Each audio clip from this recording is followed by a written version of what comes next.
Recuerden poner su asistencia en el chat, por favor. Y vamos a seguir viendo lo de cómo hacer un plan estratégico. Entonces, recordemos que este bimestre ya vamos a estar trabajando esto. Entonces, es importante que sepan qué características le van a poner a su producto y a su empresa. Entonces, tenemos que para establecer una empresa también en nuestra planificación tenemos que establecer qué modo de ingreso vamos a tener. Obviamente, esto es para ya una empresa grande, pero le tenemos que apuntar a tener algo de esto, ¿sí? Porque no, como les decía en el bimestre anterior, una cosa es tener una empresa y otra es un negocio. Un negocio no sabemos si va, no le hacemos mayor planificación, solo lo emprendemos y esperamos que funcione. Pero cuando establecemos una empresa, tenemos que planificar y caminar sobre esos objetivos. Entonces, tenemos que establecer qué modo de ingreso vamos a querer que nuestra empresa tenga y si en un futuro la vamos a ir cambiando. Entonces tenemos que está el modo de ingreso de exportación y nos dice aquí que son uso de plantas nacionales como base de producción para exportar bienes a mercados extranjeros. Enfoque que reduce ciertos riesgos, como de necesidades de capital, por lo que representa una manera prudente de acercamiento al terreno internacional. Los chicos que están entrando recuerden tener su audio apagado y su cámara encendida. El modo de ingreso de licencia. Este tipo de acuerdo permite que una empresa extranjera compre el derecho de fabricar y o vender los productos de otra compañía en un país anfitrión o en una serie de países. Por ejemplo, aquí en Guatemala, los carros estos Toyota los vende o la licencia la tiene la familia Cofiño Stale. Entonces esa compañía es la que tiene la licencia en Guatemala de esos carros, por ejemplo. Entonces ese es un ejemplo de esto. Una subsidiaria propia, dice. Establecimiento de una empresa independiente, propiedad de la empresa matriz en un mercado extranjero a través de una construcción de instalaciones propias en este país. Volvemos al ejemplo, la licencia y la subsidiaria, muy parecido. La franquicia. Este tipo de acuerdo permite que una empresa utilice el nombre de una marca ajena a cambio del pago de derechos y una participación o regalías de las utilidades a la empresa propietaria. Igual, McDonald's también tiene franquicias. Aquí en Guatemala también es la familia Cofiño la que tiene las franquicias. Hablemos de franquicias más pequeñas, por ejemplo, los helados Sarita. Si usted quiere una franquicia, pues es un modo de empresa, ¿verdad? Entonces usted pide que le den usted tiene que tener ciertos requisitos de instalación, de manejo de papelería y ellos ya le dan cierto mobiliario para que usted empiece a trabajar. Dependiendo de qué tipo de franquicia usted tiene o qué tanto dinero tiene para invertir, entonces así va a ser el mobiliario que ellos le den y el nombre de ellos. Entonces esas son franquicias. Por ejemplo, aquí en Guatemala hay franquicias obviamente más grandes. Alianza estratégica. Acuerdo de cooperación entre empresas que también pueden ser competidoras, que les permite compartir riesgos y recursos con el fin de lograr objetivos estratégicos, como facilitar el ingreso a un mercado extranjero, unir talentos o establecer estándares tecnológicos en su industria. Aquí en Guatemala, el gobierno trabaja mucho este tipo de alianzas estratégicas con empresas grandes transnacionales de minería, por ejemplo, pero esto ya es algo muy grande y es entre el gobierno y empresas grandes. Se puede dar también con empresas pequeñas, por ejemplo, con marcas de zapato, marcas de ropa. Estas alianzas se dan. Por ejemplo, yo vendo zapato deportivo y me puedo aliar con otra empresa que también venda algún tipo de zapato, ya sea deportivo o de otro tipo. Entonces ahí voy tomando mis estrategias para ir creciendo. Adquisición, transacción en la que una empresa compra el 100% del control y de los negocios de otra con el propósito de utilizar con más eficacia sus competencias centrales y convertir a la empresa adquirida en un negocio subsidiario dentro de su cartera. Por ejemplo, cuando ya se tiene suficiente capital en una empresa, podemos ir comprando otras pequeñas empresas y darle el plus, ya se tienen los empleados, ya se tiene la planificación, entonces solo es de cambiar como la cultura de la empresa. Por ejemplo, lo que pasó con Pizza Hut, que no perdió su nombre, pero sí fue adquirida por otra empresa mayor, fue que le cambió totalmente el concepto y es ahora la que conocemos, ¿verdad? Pero Pizza Hut durante muchos años esos restaurantes pues estaban cerrando, estaba casi en quiebra esa empresa, entonces alguien más viene, la compra, no le cambia el nombre, más solo la imagen y la cultura empresarial y la vuelve a levantar. Pero entonces a veces las adquisiciones, tanto el que la compra como el que la vende, pues es para el mejoramiento de la empresa. Y la fusión, acuerdo entre dos empresas para integrar sus operaciones sobre una base relativamente equitativa de recursos y capacidades que en conjunto pueden crear mayor ventaja competitiva. Lo que hablábamos también parecido a la alianza estratégica, solo que en esta alianza yo vendo mis productos, el otro vende sus productos y cada quien gana por su lado. En cambio, en la fusión, sí las empresas integran la cultura, los empleados y las ganancias para ir creciendo conjuntamente. Ahora, si hacemos el ejercicio de la empresa, eh, ustedes pueden pensar como un principio en una franquicia. Aquí en Guatemala muchas personas empiezan sus emprendimientos con franquicias, pero también si no les agrada esa idea, pueden trabajar sobre exportaciones o licencias. Ahora, alternativas de acción. Tenemos que para ir ya caminando sobre nuestro plan, tenemos que tener liderazgo en costos. Por medio de esta iniciativa se intenta superar el desempeño de la competencia con la generación de bienes y o servicios a un costo inferior al resto de la industria. Entonces, cuando se empieza la empresa, normalmente, se va a generar con costos menores. Por eso hay que investigar qué precios maneja más o menos mi producto o mi servicio. Y yo le voy a bajar un poquito el costo para empezar a llamar la atención del cliente. Obviamente después, con el tiempo, cuando ya tenga una cartera de clientes, entonces yo ya le pongo el precio de la mayoría. Diferenciación. En este caso se pretende ofrecer un producto o servicio con atributos y características únicas que le otorgan un valor exclusivo percibido por los clientes. Entonces es importante que, por ejemplo, voy a vender mascarillas, que es lo que está de moda ahorita, ¿verdad? Entonces, ¿qué voy a ofrecer yo de diferente en mis mascarillas para mi público?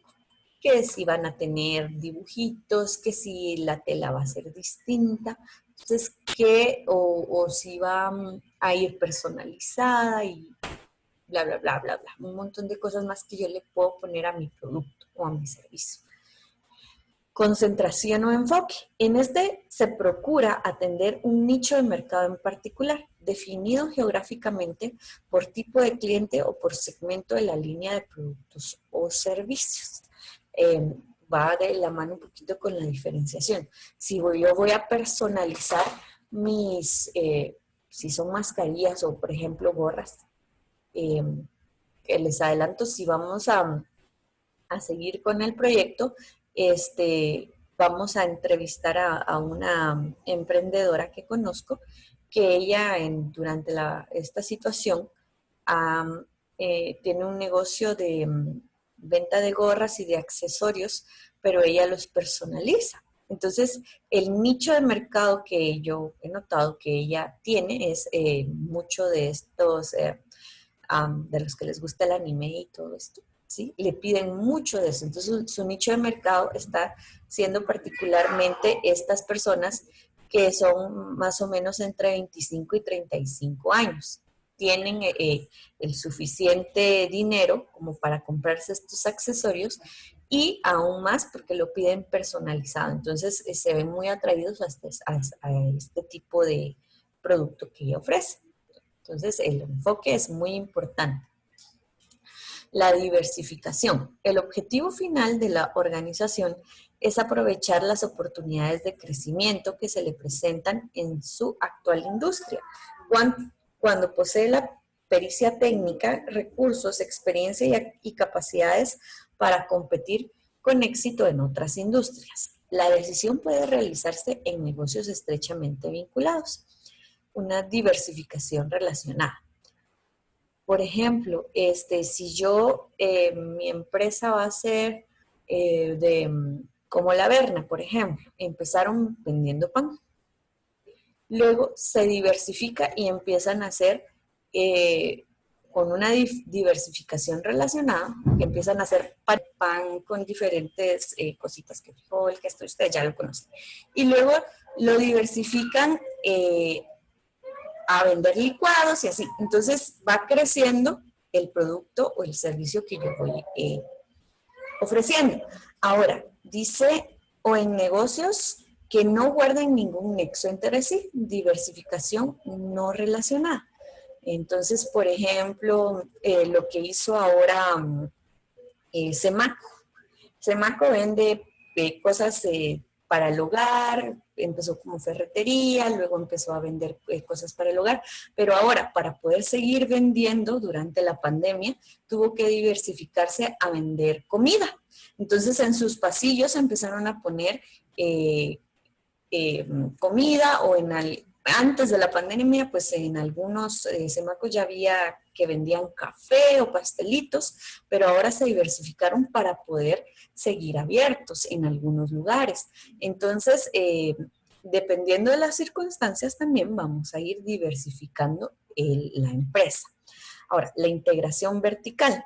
En este caso, las organizaciones intentan extender su alcance competitivo dentro de la misma industria mediante la producción de insumos propios, integración hacia atrás o ascendente, o la disposición de la producción, integración hacia adelante o descendente. Va un poco de la mano con la diversificación, dependiendo de la industria que se maneje. La integración horizontal. El propósito de esta vía es buscar mayor poder en el mercado mediante la adquisición, fusión o integración de empresas conjuntas. Aquí vamos a ir viendo qué empresas tengo yo cercanas o cuáles son mis competencias y voy a ver qué capacidad tengo de adquirirlas o fusionarme con estas empresas para ir creando mejores nexos. En Guatemala existe la Asociación de Empresas y Exportadoras que se llama AGEXPORT. Entonces, estas empresas están vinculadas y muchas van de la mano para las ventas. Y por último, tenemos la subcontratación global. Implica participar en una división de trabajo con la finalidad de obtener mano de obra y suministros más económicos. Aquí en Guatemala es pues bastante sencillo esto, se da bastante porque pues como la tasa de desempleo es grande, muchas personas están dispuestas a estar subcontratadas. Quiere decir que no es que estén bajo ¿cómo se llama esto? En la planilla de mi empresa como tal, sino que mi empleado va a subcontratar a alguien para que trabaje y le ayude a él. O yo misma como empresaria, por ejemplo, eh, le ofrezco no un trabajo como tal, sino que me va a ayudar, por ejemplo, a vender o a repartir. Esto también se da, por ejemplo, ahora con los mensajeros como Globo, Uber Eats y todo esto. Esto es una subcontratación. No trabajan para mi empresa, no les pago un sueldo, pero ellos van a ganar por ciertas prestaciones por llevar y traer mis productos, ¿sí? O todo esto. Muchas empresas grandes como esta Taco Bell están utilizando este tipo de subcontratación global para sus pedidos, porque ellos no tenían servicio a domicilio. Entonces, en vez de crear nuevos empleos dentro de su empresa, subcontratan a otra empresa o a otras personas para que hagan este trabajo. Ahora, perdón. Integración del personal. Dependiendo de la empresa que yo esté empezando, voy a planificar si va a ser etnocéntrica, o sea, es que se contratan expatriados para ocupar puestos en el extranjero, o sea, si yo tengo una empresa en el extranjero, contrato solo personas que sean de mi país. Policéntrico, se usan más nacionales del país anfitrión. O sea, si yo vengo a poner una empresa aquí y soy de otro país, contrato personas del mismo país.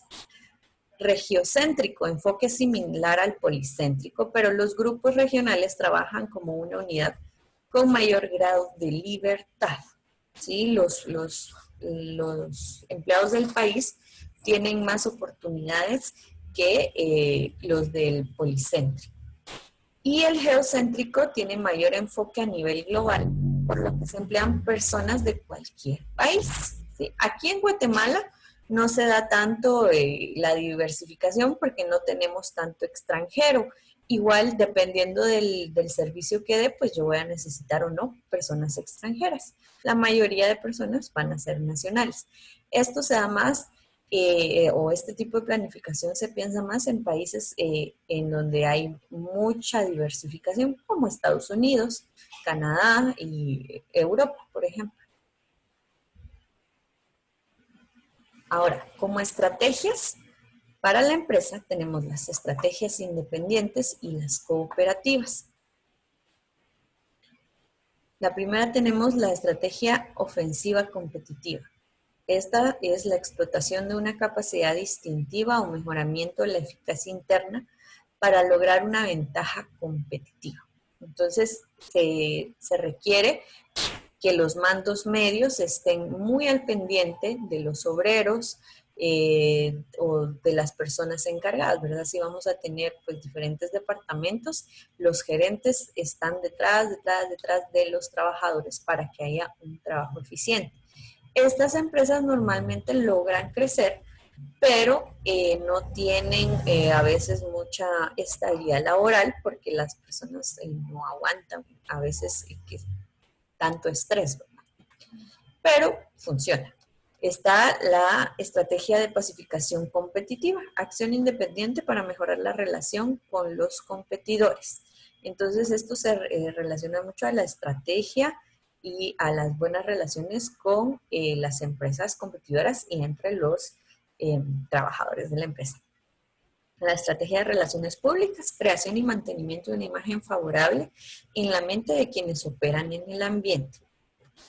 Acción voluntaria, compromiso voluntario con grupos de interés y causas sociales. Entonces, muchas empresas, cuando ya han crecido un poquito, empiezan a buscar una mejor imagen haciendo voluntariados con sus trabajadores y ayudando a causas sociales, tanto para ayudar como para mejorar su imagen. Acción legal, participación en una lucha legal privada con competidores sobre antimonopolios, publicidad engañosa y prácticas similares. Entonces, también hay empresas que, pues en este caso son pocas, las que en vez de estrechar relaciones con las demás empresas, también empiezan a ver qué empresas están teniendo monopolios muy grandes y empiezan a acusarlos y estar detrás de ellos teniendo acciones legales. Aquí en Guatemala casi no se da porque las empresas grandes que ya tienen monopolios tienen mucha fuerza política, entonces pues es contraproducente, ¿verdad? Pero de repente se da. Acción política, esfuerzo por influir en representantes populares para crear un ambiente de negocios más favorable. Esto definitivamente se da. Los empresarios, principalmente AGEXPORT y el CACIF, están dentro de la política en Guatemala y definitivamente tienen mucho, el CACIF ya es parte de las, ¿cómo se llama? De las, no es parte, sino prácticamente es el que manda todas las acciones políticas y financieras del país, definitivamente. Ahora, la estrategia cooperativa es la contratación, negociación entre la organización y otras entidades o grupos para intercambiar bienes, servicios o información, es lo que se da.